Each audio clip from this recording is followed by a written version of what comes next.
Adapun pendapat orang-orang sebagian mereka yang mengatakan bahwa zikir dengan jumlah tertentu adalah perkara bid'ah. Mereka yang disebut dengan orang-orang Wahabi mengatakan demikian, kata mereka, na'udzubillah. Bahkan sebagian mereka mengatakan, ini ditulis oleh mereka, orang-orang Wahabi, kata mereka, orang yang menetapkan jumlah tertentu dalam zikirnya, maka dia telah merusak zikirnya dari zikir sunnah kepada zikir syirik. Na'udzubillah. Dia menyebut zikir syirik. Bagaimana dikatakan zikir sebagai syirik?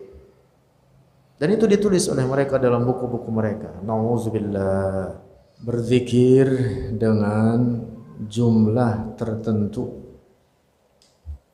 seberapapun banyaknya, atau menetapkan jumlah-jumlah tertentu, seberapapun jumlahnya, hukumnya boleh. Tidak ada larangan untuk membuat jumlah tertentu dalam hitungan zikir, baik daripada istighfar, tahlil, tahmid, tasbih, atau apapun. Rasulullah sallallahu alaihi wasallam walaupun tidak secara tegas mengatakan dengan jumlah tertentu dalam hadis-hadisnya untuk membacakan zikir, namun demikian Rasulullah juga tidak melarang seandainya kita membuat jumlah tertentu. Karena itu ada sebagian sahabat Rasulullah, bahkan di antaranya adalah istrinya Rasulullah sendiri yang bernama Safiyah. Maaf. Di antaranya adalah Abu Hurairah radhiyallahu anhu, termasuk Safiyah yang merupakan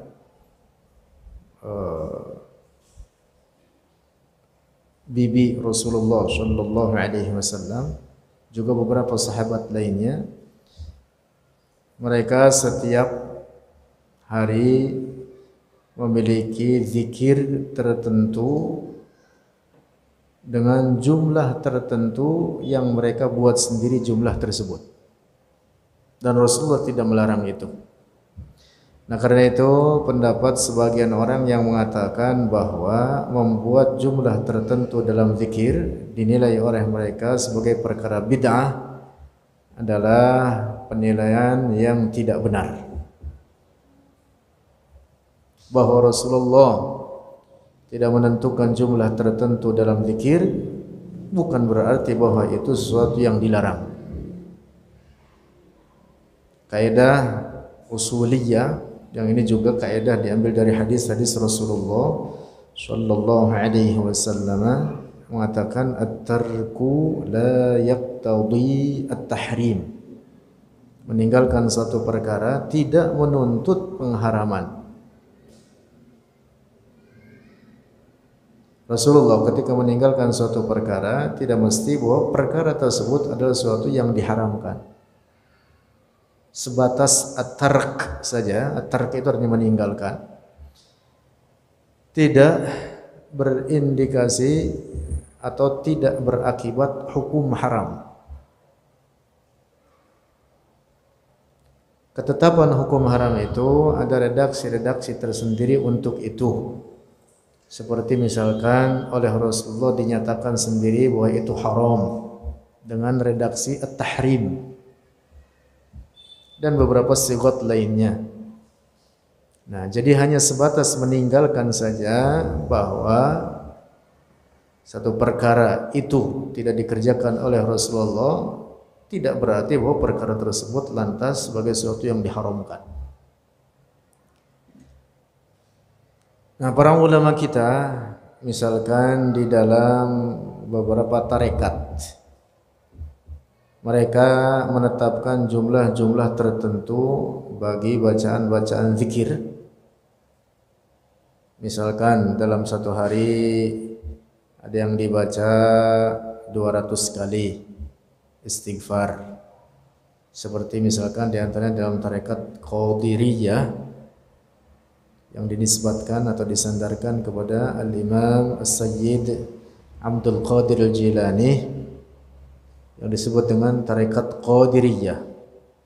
Membaca Bismillahirrahmanirrahim 200 kali. Kemudian baca Astaghfirullah 200 kali. Kemudian membaca Allah 200 kali. Kemudian membaca La ilaha illallah 200 kali. Kemudian membaca Allahumma salli ala sayyidina Muhammad wa ala alihi wa sahbihi wa sallim 200 kali. Boleh hukumnya. Atau beberapa tarekat lainnya seperti dalam tarekat Ar-Rifa'iyah yang disandarkan kepada Al-Imam As-Sayyid Ahmad Ar-Rifa'i radhiyallahu anhu, salah seorang wali terkemuka yang juga hidup sezaman dengan Syekh Abdul Qadir Al-Jilani yang dikenal dengan tarekat Ar-Rifa'iyah, membaca Astaghfirullahalazim wa atubu ilaih 100 kali. Kemudian membaca La ilaha illallah 100 kali. Kemudian membaca salawat Allahumma salli ala sayyidina Muhammad wa ala alihi wa sahbihi wa sallim 100 kali. Setiap pagi dan sore. Dan berbagai tarekat-tarekat lainnya mereka membuat jumlah tertentu bagi hitungan zikir yang mereka rutinkan, yang mereka baca. Hukumnya boleh, bahkan itu baik dan dianjurkan secara syara'. Para ulama kita mengatakan akhdhul ahdi ala aidil masyayikhi mustahabbun.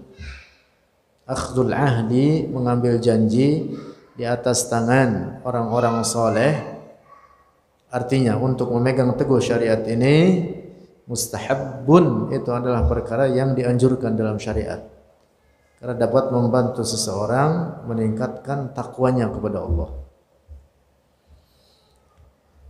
Nah, di dalam hadis Rasulullah sallallahu alaihi wasallam yang diriwayatkan oleh Al-Imam Ibnu Abi Syaibah,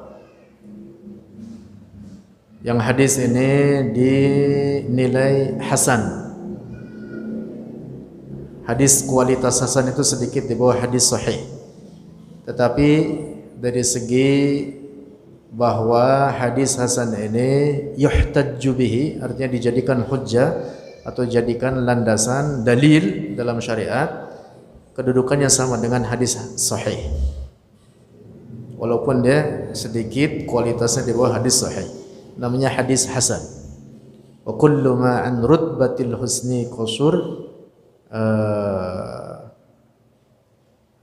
Hadis hasan itu hadis yang tidak memenuhi derajat hadis sahih.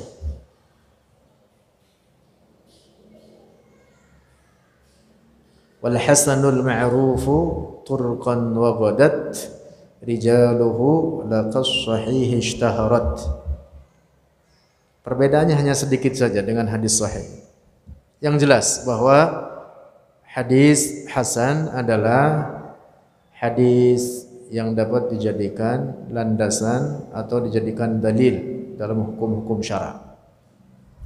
Ada sebuah hadis diriwayatkan oleh Al-Imam Ibnu Abi Syaibah dan dinilai hasan hadis ini oleh Al-Imam Al-Hafiz Ibn Hajar Al-Asqalani, bahwa Rasulullah bersabda kepada beberapa orang sahabatnya, mengatakan aktsir min qawli la hawla wa la quwwata illa billah. Aktsir, perbanyaklah olehmu, min qawli la hawla wa la quwwata illa billah, dari mengucapkan kalimat hauqalah. Ini namanya kalimat hauqalah, yaitu la haula wala quwwata illa billah. Ketika oleh Rasulullah dikatakan aksir, perbanyaklah olehmu, itu artinya tidak terbatas hitungan, seberapapun engkau mau, lebih banyak, lebih baik. Lantas bagaimana kalau kita membiasakan diri mampunya dalam satu hari misalkan 100 kali untuk membaca kalimat hauqalah ini? Boleh. Atau lebih daripada itu? Boleh. Atau kurang daripada itu? Boleh. Seberapapun boleh. Lebih banyak, lebih bagus. Tapi begitu ada hadis Rasulullah sallallahu alaihi wasallam mengatakan seperti yang diriwayatkan oleh Imam Muslim, hadis sahih. Rasulullah bersabda, "Wa inna ahabbal a'mali ila Allah ma duwima alaihi wa in qalla." Sesungguhnya amal soleh atau kebaikan-kebaikan yang dicintai oleh Allah Subhanahu wa taala, yang sangat atau terlebih dicintai oleh Allah adalah maduwima alaihi, sesuatu yang didawamkan atasnya. Apa artinya didawamkan? Diistiqomahkan, rutin. Nah, bahasa kita gitu, dirutinkan. Maduwima alaihi wa in qalla, sekalipun sedikit. Sekalipun sedikit. Daripada banyak tapi sebulan sekali. Banyak zikir tapi setahun sekali. Hatam Quran cakep, cuman berapa? Setahun sekali, pas di bulan puasa doang. Libur puasa, libur baca Quran.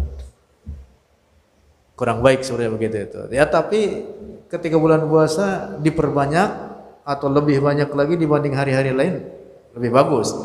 Tapi jangan kemudian selesai puasa lantas selesai juga baca Quran. Walaupun sehari rutin sekian, misalkan satu hari misalkan hanya membaca hanya 2 lembar atau 3 lembar, atau satu hari 1 juz, 1 bulan hatam. Atau 1 hari setengah juz, 2 bulan hatam. Nah, termasuk kalimat hauqalah ini, Rasulullah ketika mengatakan aksir min qawli la hawla wa la quwwata illa billah, perbanyaklah, tapi jangan kemudian banyak lalu besoknya libur. Walaupun tentu itu bukan suatu yang diharamkan, bukan suatu yang tercela, tapi katakanlah itu suatu yang menyalahi yang utama. Yang utama itu adalah walaupun sedikit tapi didawamkan atasnya. Nah, ketika Rasulullah mengatakan wa inna ahabbal a'mali ma duwima alaihi wa in qalla,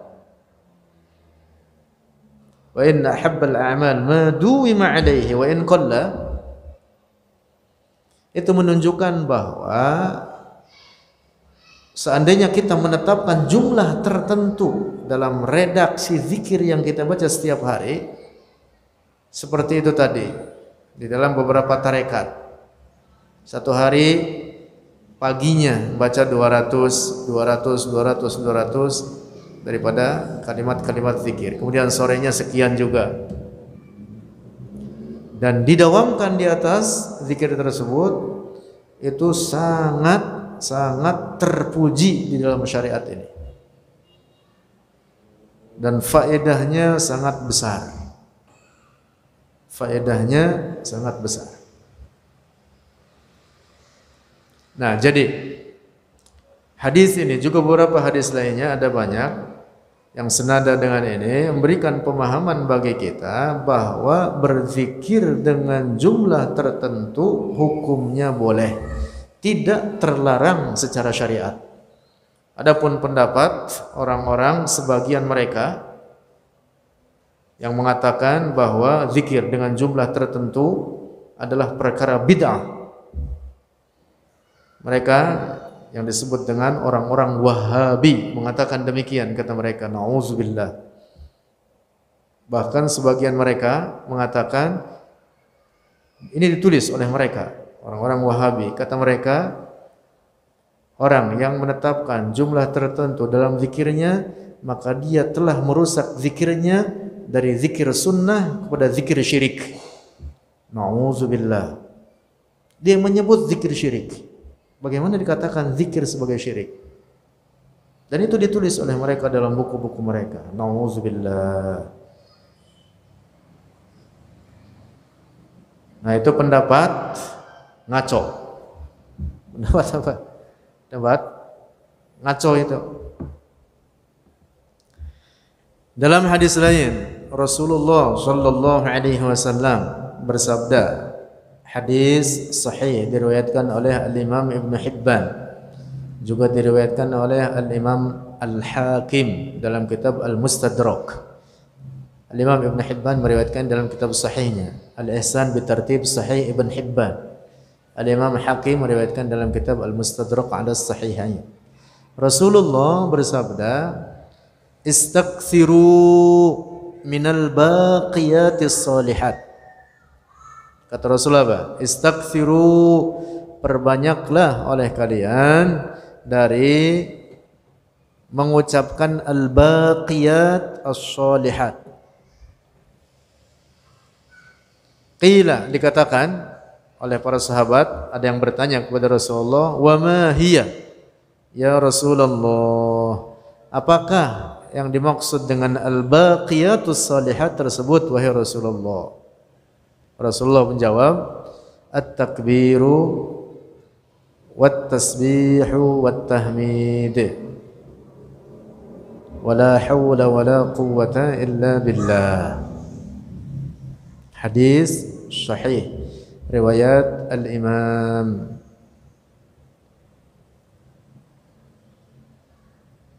Al-Hakim dan Al-Imam Ibn Hibban dalam kitab Sahih Ibn Hibban. Nah, ketika Rasulullah mengatakan istaghfiru minal baqiyatis salihat, Rasulullah tidak menetapkan jumlah hitungan. Artinya, seberapa banyak pun engkau hendak mengucapkan al-baqiyatus salihat sangat baik.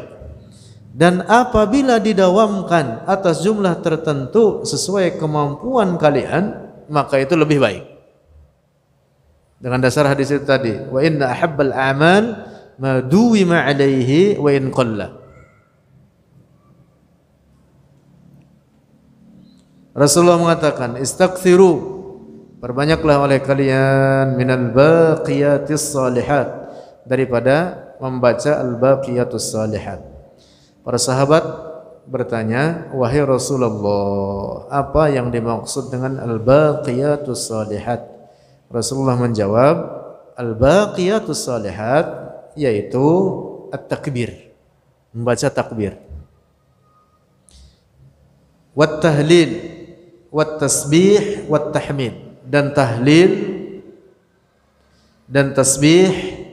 Tahlil yaitu mengucapkan la ilaha illallah, takbir mengucapkan Allahu Akbar, wat-tasbih, dan membaca tasbih, mensucikan Allah, yaitu mengucapkan subhanallah, wat-tahmid, dan mengucapkan tahmid, yaitu alhamdulillah wala hawla wala quwwata illa billah, dan kalimat la hawla wala quwwata illa billah. Ini kalimat-kalimat oleh Rasulullah disebut dengan al-baqiyatus salihat. Makna harfiah al-baqiyah itu artinya perkara-perkara yang kekal, yang tidak akan punah. As-salihat adalah kebaikan-kebaikan. Artinya bahwa itu adalah kalimat-kalimat yang kalau kita baca akan berpahala dan kelak pahalanya akan ditemui di akhirat.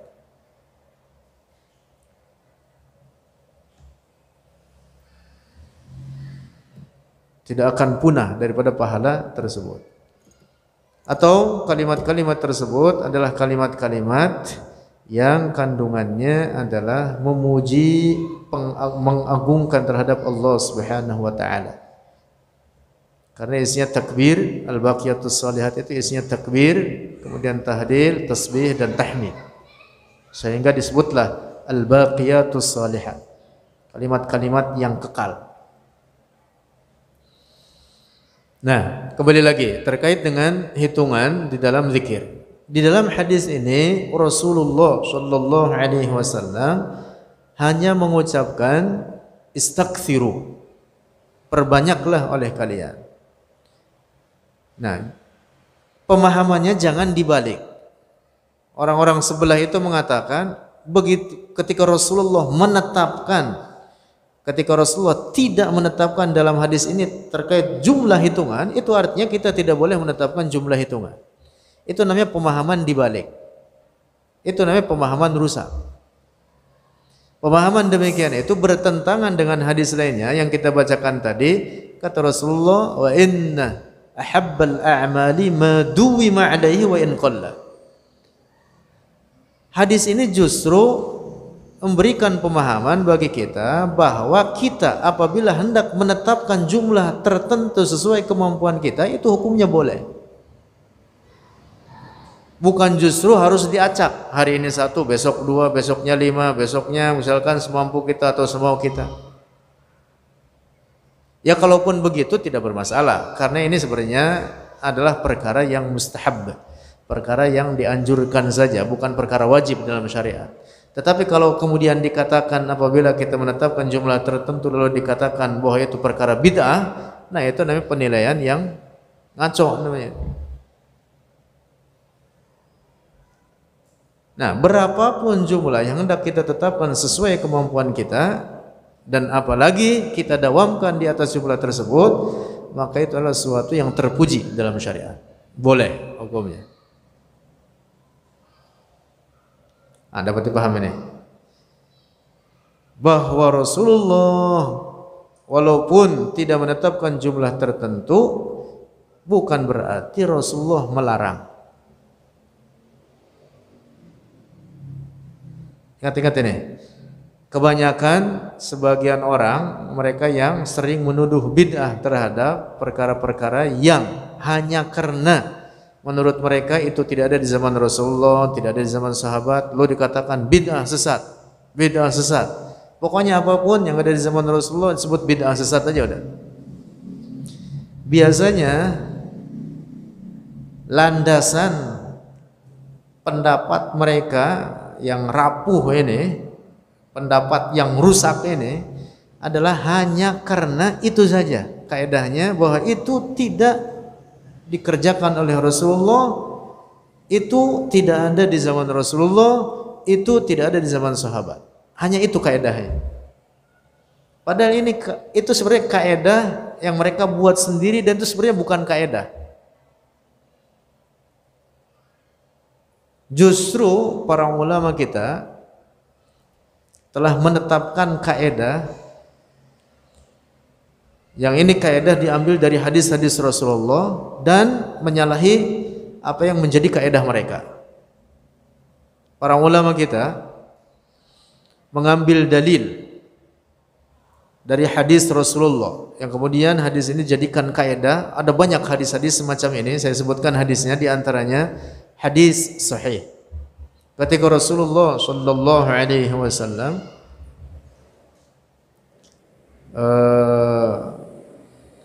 ketika disuguhkan kepadanya lahmud dhab. Lahmud dhab itu daging biawak. Ad-dhab itu makna harfiahnya biawak. Tapi tentu biawaknya bukan biawak seperti kita di sini, tapi biawak padang pasir kurang lebih lah seperti itu. Kalau biawak kita, biawak yang hidup di darat dan di air.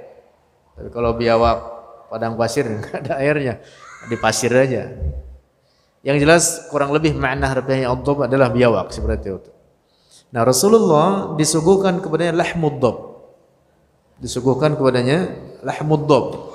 Ketika Rasulullah hendak memakan lahmud dhab tersebut, Rasulullah tidak jadi memakannya. Rasulullah bertanya kepada orang-orang di sekitarnya, para sahabatnya, daging apa ini? Kemudian dikatakan kepada Rasulullah, itu adalah lahmud dhab. Lahm, daging. Ad-dhab itu biawak. Daging biawak, wahai Rasulullah. Kemudian Rasulullah tidak jadi makan. Beberapa sahabat ada yang bertanya kepada Rasulullah, "Wahai Rasulullah, mengapa engkau tidak jadi makan? Apakah itu sesuatu yang diharamkan?" Rasulullah mengatakan apa? Kata Rasulullah, "Saya tidak mengatakan itu haram." Rasulullah mengatakan apa? "Innaha lam takun bi ardi qaumi fa ajiduni a'afuhu." Binatang seperti ini tidak ada di kampung saya. Nah, kurang lebih maknanya seperti itu. Sehingga saya mau makan kurang cocok. Tidak sreg saya mau makan. Sehingga Rasulullah tidak jadi makan. Beberapa sahabat, di antaranya Khalid bin Walid yang saat itu bersama Rasulullah, yang memang dikenal orangnya berani, beliau makan. Dilihat oleh Rasulullah. Khalid bin Walid makan di hadapan Rasulullah. Nah, sesuatu yang ditinggalkan oleh Rasulullah atau sesuatu yang tidak dikerjakan oleh Rasulullah tidak mesti bahwa perkara tersebut adalah sesuatu yang diharamkan. Nah, karena itulah dari hadis ini juga beberapa hadis lainnya Rasulullah, hadis-hadis Rasulullah ada banyak semacam ini. Para ulama kita mengambil intisari kaidah mengatakan tarkus syai'i la yadullu ala tahrimihi, atau at-tarku la yaqtadi at-tahrim. Tarkus syai'i, meninggalkan sesuatu, la yadullu ala tahrimihi, tidak menunjukkan bahwa sesuatu tersebut sesuatu yang diharamkan. Paham tidak ini? Bahwa Rasulullah tidak mengerjakan tidak mesti perkara yang tidak dikerjakan oleh beliau itu sebagai sesuatu yang diharamkan. Ada banyak kemungkinan, kata para ulama, ada banyak kemungkinan ketika Rasulullah meninggalkan suatu perkara, kemungkinannya itu tidak hanya satu saja bahwa itu sebagai sesuatu yang diharamkan, tapi ada banyak kemungkinan lainnya. Ada banyak kemungkinan lainnya. Termasuk salah satunya itu tadi, semacam hadis itu diriwayatkan oleh banyak para ulama terkait lahmud dhab itu tadi. Ada kalanya kemungkinan bahwa Rasulullah tidak mengerjakannya adalah karena Rasulullah tidak terbiasa untuk itu. Beberapa orang sahabat terbiasa untuk itu, Rasulullah tidak terbiasa, maka oleh Rasulullah ditinggalkan atau tidak dikerjakan. Bukan berarti lantas bahwa perkara tersebut diharamkan. Ada kemungkinan lain, ada banyak kemungkinan itu dijelaskan oleh para ulama. Misalkan ada kemungkinan lain ketika Rasulullah meninggalkan suatu perkara, bahwa bisa jadi Rasulullah sengaja meninggalkan perkara tersebut karena khawatir memberatkan bagi umatnya. Ada hadis-hadis semacam itu. Rasulullah misalkan ketika di malam Ramadan salat hanya kurang lebih 2 malam, salat qiyam Ramadan. Malam pertama Rasulullah salat dengan beberapa sahabatnya, kemudian malam kedua sahabat makin banyak, pas malam ketiga para sahabat penuh di masjid Rasulullah. Tiba-tiba Rasulullah tidak keluar. Esok harinya Rasulullah ditanya oleh beberapa sahabat, "Wahai Rasulullah, mengapa engkau tidak keluar semalam? Para sahabatmu berkumpul ingin salat di malam Ramadan ini bersamamu." Kemudian Rasulullah apa? "Khasyitu an tufradu alaikum." Saya khawatir bahwa itu diwajibkan atas kalian. Jadi sengaja oleh Rasulullah ditinggalkan perkara tersebut. Jangan sampai kemudian dianggap itu sebagai perkara yang wajib.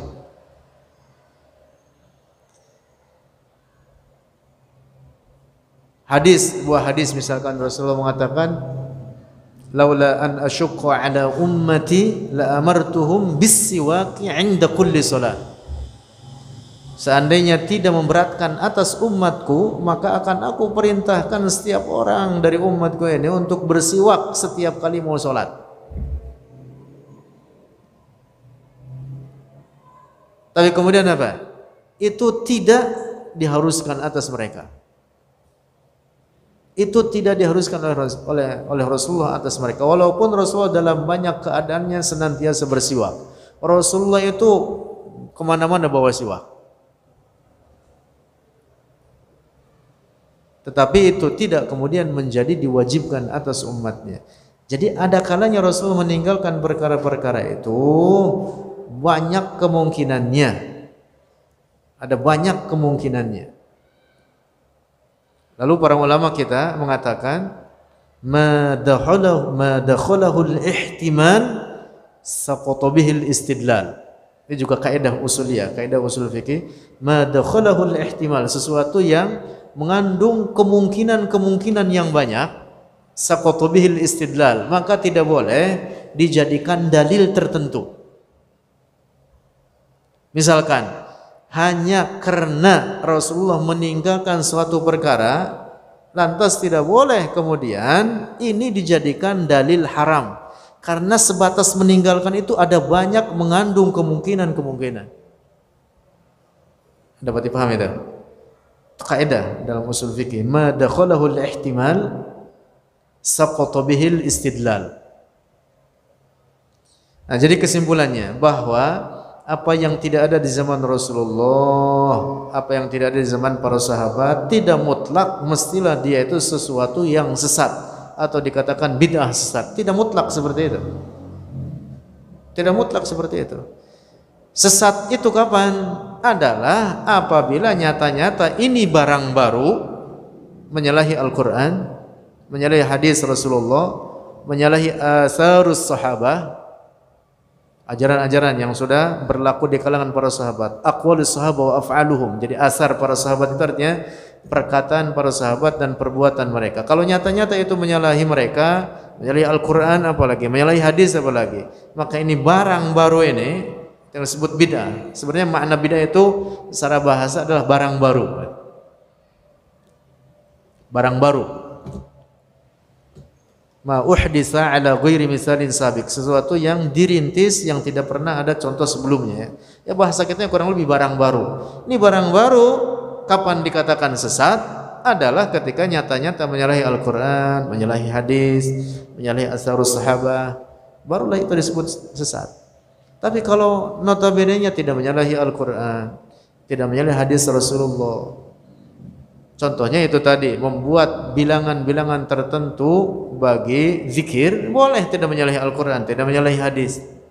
Bahkan justru itu sejalan dengan isyarat hadis, di mana Rasulullah mengatakan itu tadi, wa inna ahabbal a'mal ma duwima 'alaihi wa in qalla.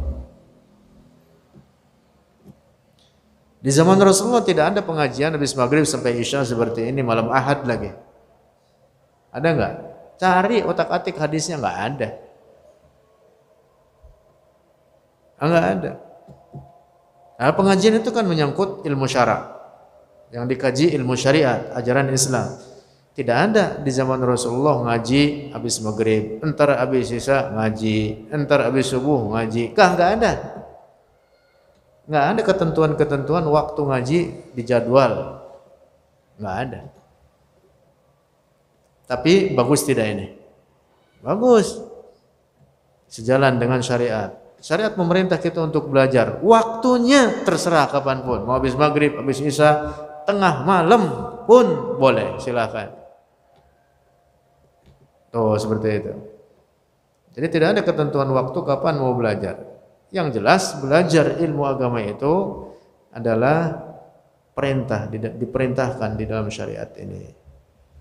Allahu a'lam bishawab.